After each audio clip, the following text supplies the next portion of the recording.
নমস্কার বন্ধুরা, কেমন আছো তোমরা সবাই? আবার একটা নতুন ব্লগে তোমাদের সকলকে স্বাগত।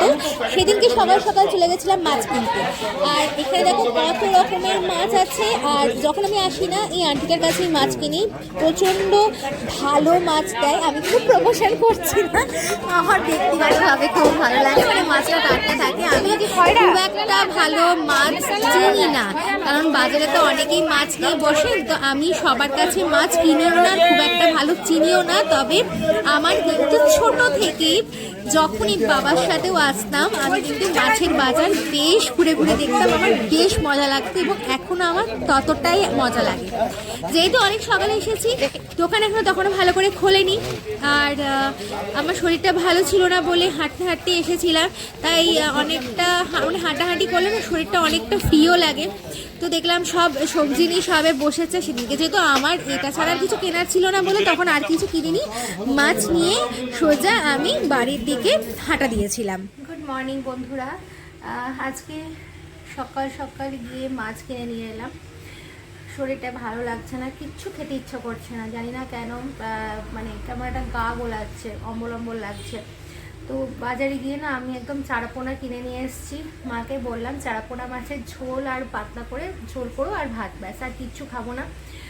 কেননা এমনিতেই শীতকাল, সেই সোয়েটার চাপানো, কম্বল চাপানো শরীরটার মধ্যে না আরও বেশি অস্বস্তি করছে, ভালো লাগছে না শরীরটা। তো মা বলেছিল যে বড় মাছ নিয়ে আসতে। আর আমার না যবে থেকে পেটের প্রবলেম বা গলব্লাডার অপারেট হয়েছিল বা IRCP হয়েছিল, তারপর থেকে না ডাক্তার আমাকে বেশি বড় মাছ খেতে বারণ করেছে, মানে তেলযুক্ত মাছ বা চর্বি জাতীয় মাছ খেতে বারণ করেছে, ছোটো মাছটা বেশি খেতে হবে। তাহলে আমি যখনই পেটের প্রবলেম হয় মানে ছোটো মাছটা বেশি আনি। তো সেই জন্য যে চারাপোনা মাছ নিয়ে এলাম, একটু মাঝারি সাইজের, ছোটো বড় মেশানো। তো চারাপোনা মাছের ঝোল আর ভাত করে দিতে বলেছি। আর এখন বসেছি মানে চা খেতে, কিচ্ছু খেতে ইচ্ছা করছে না বললাম। তো এখন আমি কি খাচ্ছি রে, চা রুটি নিয়ে বসেছি। আজকে কিছু না, মানে কিচ্ছু ভালো লাগছে না খেতে, তো বললাম আজকে চা রুটি খাবো। এরপরে একটু কাজ আছে, সেটার জন্য একটু বেরোবো। সকালে খুব ঠান্ডা লাগছিল, শীত শীত করছে, উঠতে ইচ্ছে করছে না, মনেই হচ্ছে না যে উঠি বা বাইরে বেরোই, কিন্তু যেতে তো হবে, কিছু করার নেই, কাজ থাকলে তো বেরোতেই হবে। শরীরটা দিচ্ছে না আজকে, মানে মনে হয় গ্যাস অম্বল হয়ে গেছে না, মানে খালি মনে হচ্ছে শুয়ে থাকি চুপ করে, ভাল লাগছে না শরীরটা। যাই হোক, চলো তাড়াতাড়ি করে চাটা খেয়ে নিই, তারপর রেডি হয়ে বেরোবো। তারপরে সারাদিনে যা হচ্ছে তোমাদের সাথে শেয়ার করবো। চলো টাটা। একটা কাজে এসেছিলাম, তো সেই কারণে ভাবলাম একটু এদিকটাও ঘুরে আসি। অনেক দিন পর আবার আসছি, প্রায় 1 বছর হতে চললো, 1 বছর পর আবার আসছি এদিকে। তো কাজের সূত্রে যেহেতু আসা, একটু সেই কারণেই এদিকে এলাম। কোথায় আসছি ব্যাস ক্রমশ প্রকাশ্য, সাথে থাকো, দেখাচ্ছি তোমাদেরকে। কোথায় এসেছি, এটা হচ্ছে আমাদের এখানে দামোদর নদীর ধারে। ওদিকে মাটি কাটছে, ওদিকে পিকনিক হচ্ছে, খুব সুন্দর লাগে এই জায়গাটা।